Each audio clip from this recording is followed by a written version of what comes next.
इकडे आता इकडे बाप्पा या विजवांना पुढे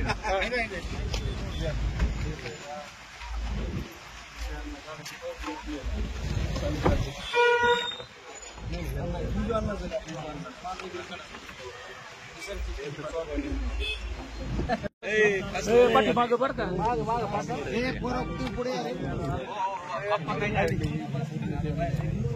समजे पाण्यात गेलं दोन्ही साईड पाण्यात गेलं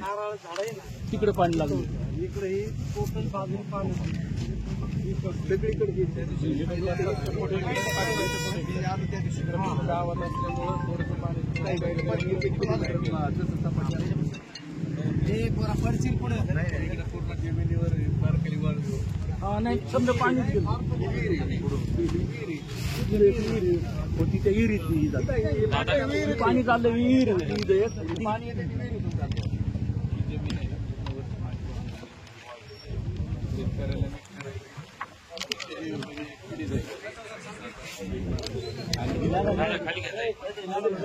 खाली